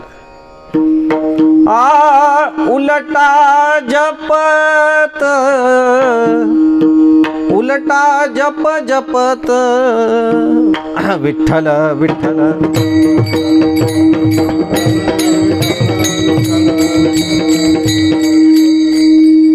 उलटा नाम जपत जग जाना वाल्मीक भये ब्रह्म समाना.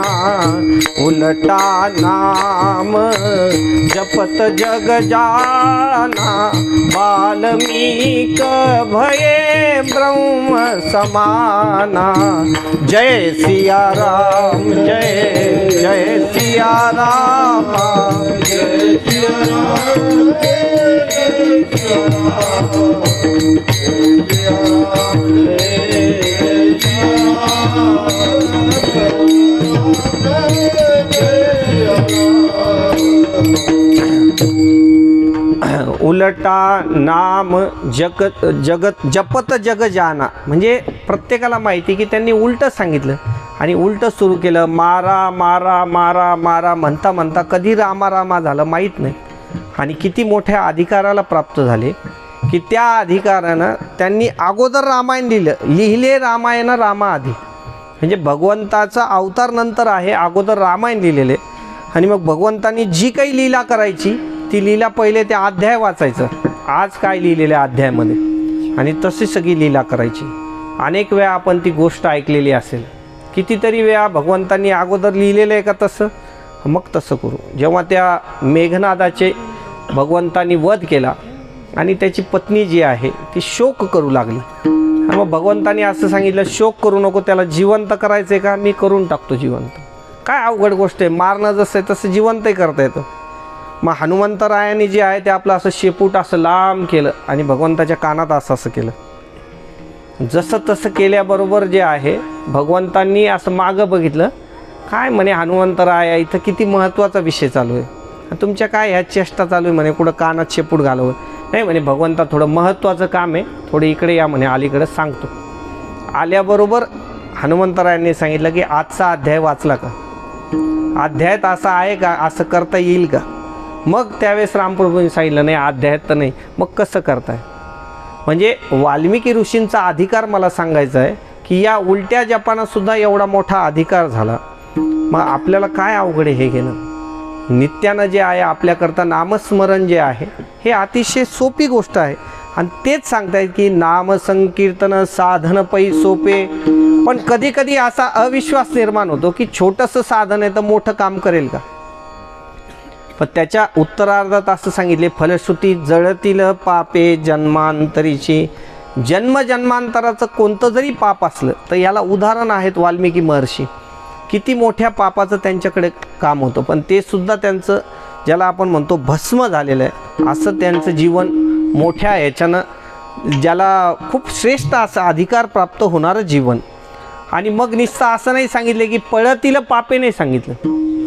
कारण पळतील पापे म्हणण्याच्या मागे धोका असा आहे की एखाद्या वेळेस पळालेली जी व्यक्ती आहे ती परत येऊ शकते. एखादा जर घर सोडून पळाला तर काही दिवसांना त्याला जर असं वाटलं की बाबा नको बाबा आता आपण पळून इकडं आलो पण योग्य नाही, परत घराकडे जाऊ. तसं जर पाप नुसतं पळून गेलं तर परत एखाद्या वेळेस तुमच्याकडे येऊ शकतं.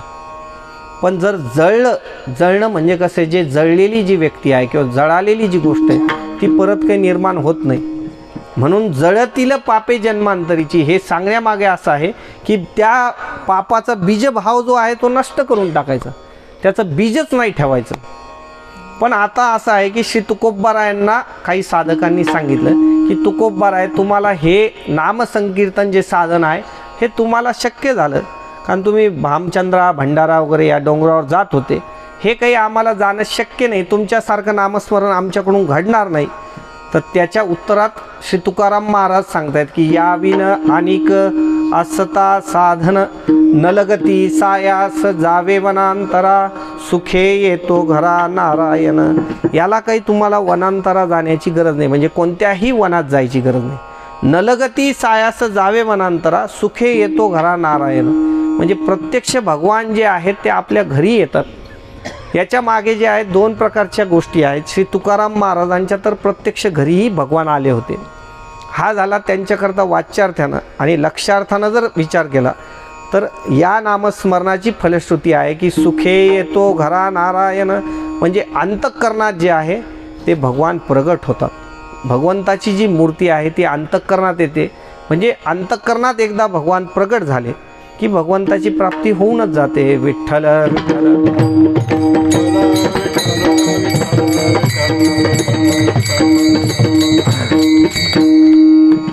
मग आता असं आहे की कुठेही जाण्याची गरज नाही. जसं श्री तुकाराम महाराजांनी नामस्मरण केलं तसं आपल्याला करायची गरज नाही. मग तुकाराम महाराजांना त्याच साधकांनी प्रश्न असा विचारला की महाराज आता हे तुम्ही सांगितलं की नलगती सायास जावे वनांतरा सुखे येतो घरा नारायण, पण हे नामस्मरण घेण्याची पद्धत कशी, ती पद्धत अभंगाच्या 3ऱ्या चरणात सांगतायत. बैसोनी करा एक चित्त, बैसोनी करा एक चित्त, बैसोनी करा एक चित्त,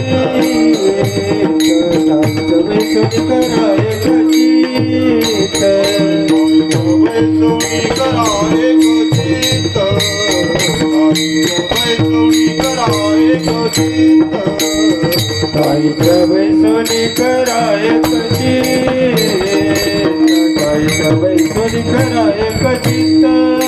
आवडी आनंद आळवावा, आवडी आनंद आळवावा, गणपतीतायात जावे वनांतरा, गणपतीतायात जावे वनांतरा.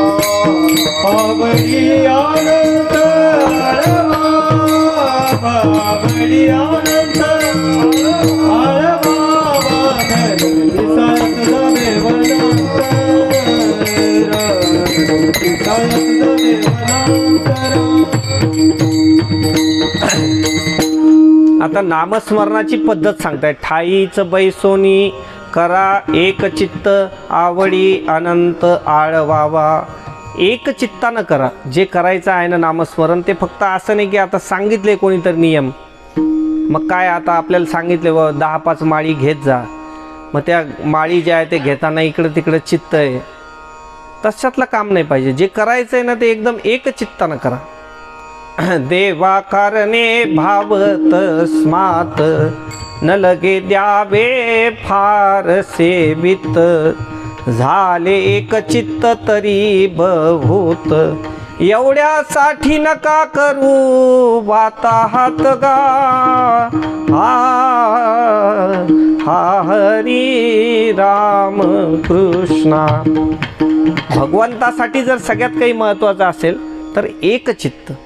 थोडे आहे चित्त सहाय्य झालिया. प्राप्ती करायला खूप काही मोठं साधन लागतं असं नाही, थोडंसं आहे पण एक चित्तानं. ज्यावेळेस ते आपण नामस्मरण करू असं वाटलं पाहिजे की आपल्याला याच्यापेक्षा दुसरा आनंद कशातच नाही. नाहीतर थोडं काही नामस्मरण करायला लागलं की इकडचं कोणी दिसलं की ती माळ द्यायची ठेवून की लगेच दुसरीकडे आपलं चित्त. अशातला कोणताच भाव नाही पाहिजे. एक चित्तानं ठाईच बैसोनी करा एक चित्त आवडी अनंत आळवावा. आणि मग कोणत्या जपाचा आपण कोणतं जप करायला पाहिजे? रामकृष्ण हरी विठ्ठल केशवा मंत्र हा जपावा सर्व काळ. तुम्हाला सांगितलं यापैकी कोणताही मंत्र घ्या तुम्ही. हा पूर्णच मंत्र घेतला तर अतिशय चांगली गोष्ट, पण याच्यातलं एक एक अक्षरही मंत्र स्वरूप आहे. राम म्हणा, कृष्ण म्हणा, हरी म्हणा, विठ्ठल म्हणा, केशवा म्हणा, माधवा म्हणा. तुम्हाला अजून कोणता एखादं चांगलं भगवंताचं नाव आवडतं ते नाम म्हणा, असं काही नाही आहे. मंत्र हा जपावा सर्व काळ. आणि मग आता जे आहे तुकाराम महाराज म्हणतात की मी जे तुम्हाला हे सगळं बोलतोय, कधी कधी असं होतं की आपण सामान्यात सुद्धा जर एखादी गोष्ट बोलत असलो तर ती जर भरोसा समोरच्याचा बसावा त्याच्याकरता आता तुकाराम महाराज अभंगाच्या 5व्या चरणात शपथपूर्वक गोष्ट सांगतायत की या नामस्मरणापेक्षा अन्य कुठलंही साधन जे आहे ते मोठं नाही आहे. हे 5व्या चरणात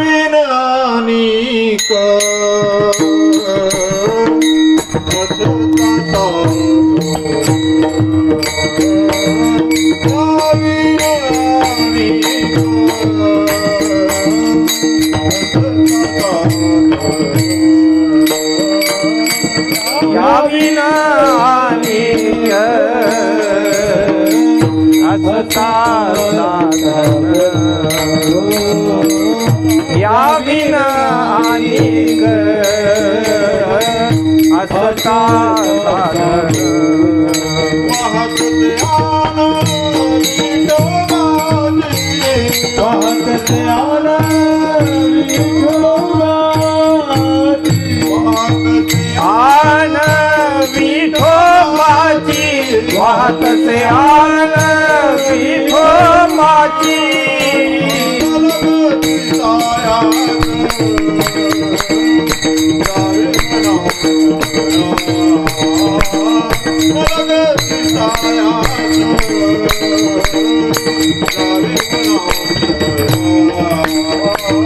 गणगती सायास जावे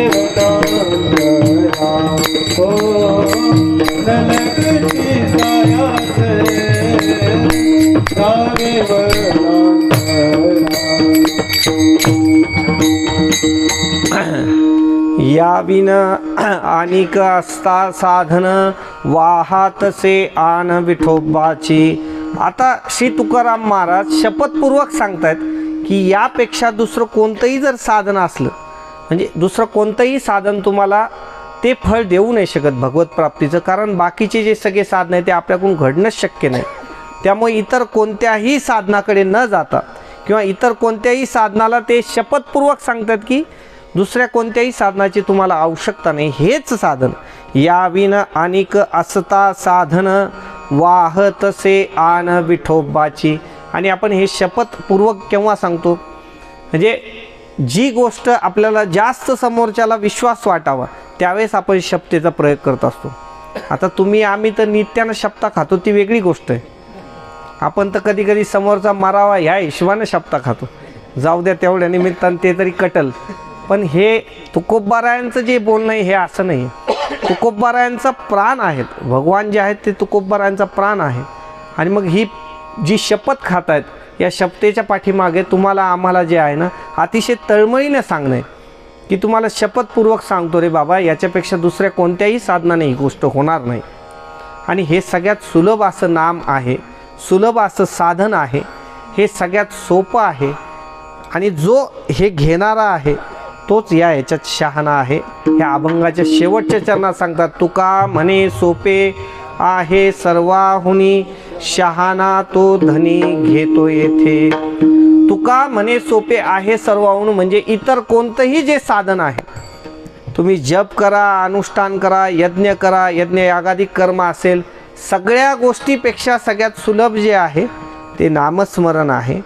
आणि शहाणा तो धनी घेतो येथे याच्या पाठीमागे 2 प्रकारचे भाव आहेत. म्हणजे जो शहाणा आहे तो हे नाव घेतो हा एक भाव आहे. आणि दुसरा भाव असा आहे की शहाणा तो धनी घेतो येथे म्हणजे धनी फिटेपर्यंत, म्हणजे आपली पोट ज्याला आपण म्हणतो की तुका म्हणे पोट धालेची न धाय खादलेची खाय आवडीने, म्हणजे अतिशय आवडीनं पोट भरेपर्यंत शहाणा जो आहे तो हे नाव घेतो. हा दोन्ही भाव याच्यात आहे आणि याच साधनाचा अवलंब करा असं तुम्हाला आम्हाला सगळ्यांना संदेश आहे. ह्या अभंगाचा हा मतितार्थ आहे. विठ्ठल विठ्ठल.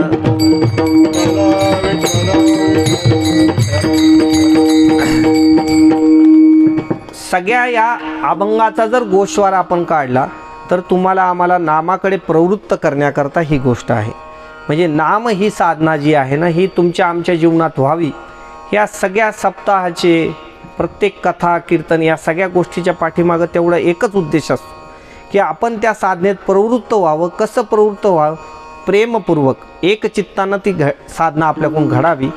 अशा प्रकारचं हा छोटासा जो संदेश आहे, हा संदेश या माध्यमातून, या अभंगाच्या माध्यमातून श्री तुकोबाराय तुम्हाला आम्हाला सांगतायत. आपलंही जीवन आपण त्याच्यावर आरूढ करून घ्यायचं आणि नित्याकडून आपल्याकडून काहीतरी साधना घडली पाहिजे. आणि मुळात असं होतं की आता हरिनाम संकीर्तन वगैरे हो या सगळ्या ज्या गोष्टी आहेत ना, ह्या फक्त एवढ्या करताच होतात की तुमच्या आमच्याकडून साधना घडावी आणि नित्यानं ती साधना आपल्या जीवनात व्हावी. एवढ्याकरता या सगळ्या उत्सवाची योजना असते. त्याच उत्सवातून आपण तेवढंच घेऊन जायचं आणि ते नित्याकडून आपल्याकडून घडलं पाहिजे. ही सगळ्यांना एकदा विनंती. हो, संप्रदायपूर्वक जे आहे ते आपण एकदा मोठ्या प्रेमानं भजन करू. विठोबा रखुमाई जय विठोबा रखुमाई रखुमाई रखुमाई रखुमाई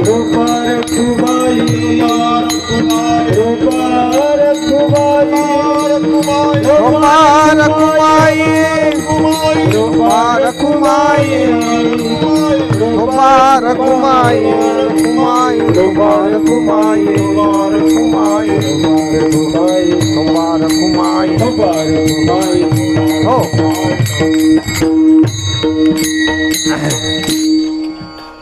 संप्रदायाच्या नियमानं भजनाची ताईंनी आठवण करून दिली. ते मलाही लक्षात आलं की तुम्ही वेळेचं नाही सांगितलं.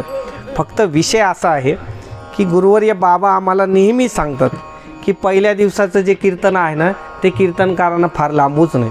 त्याचं कारण असं फार ताणून घेतलं दुसऱ्या दिवशी लोक येतच नाही. तर त्यांचा नेहमीचा संदेश असतो आणि त्यांच्याच ज्या काही शिकवण असते त्याच्यावर आपण आरूढ होऊन आपलं जीवन तसंच करायला पाहिजे.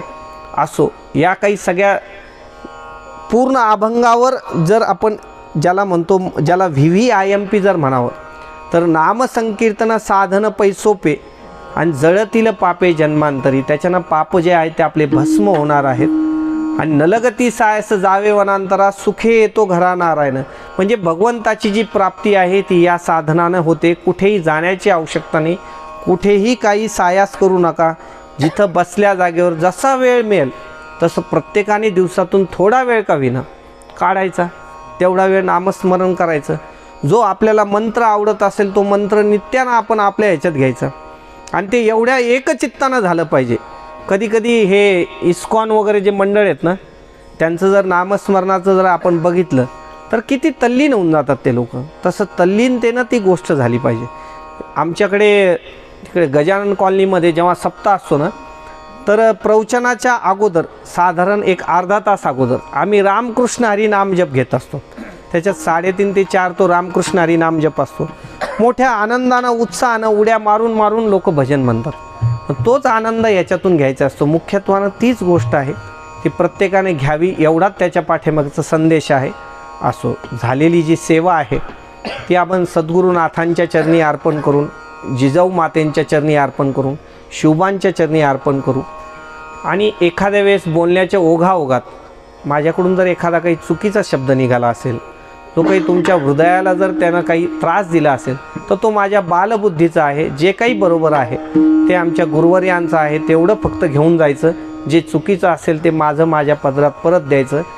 सगळ्यांच्या चरणी एकदा वंदन करून आपण सेवेला पूर्णविराम देऊ. ज्ञानेश्वर माऊली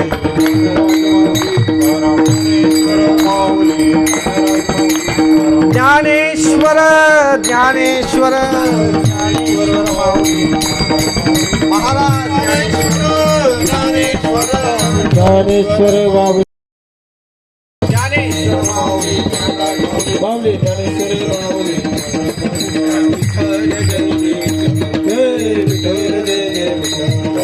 मोदी दे पुढे वेडे पुढे महाराज तुम्ही हा नाही उच्चारिला अधिकार व्यापुला तुका म्हण ज्ञानेश्वरा राखा पाया पंचकरा ज्ञानदेव तुकाराम झाले समाधान तुमचे देखील चरण सुरवाणिकपणे ते सापडले केले तुका म्हणे भोग गेला निवारेला लाग प्रेमास प्रेम आरती गोविंदा देव बाळा प्रौढा आणि मुक्ता गाडी ते परमानंदा नामा म्हणे केशवा ते देखून राहिलो युगे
'संत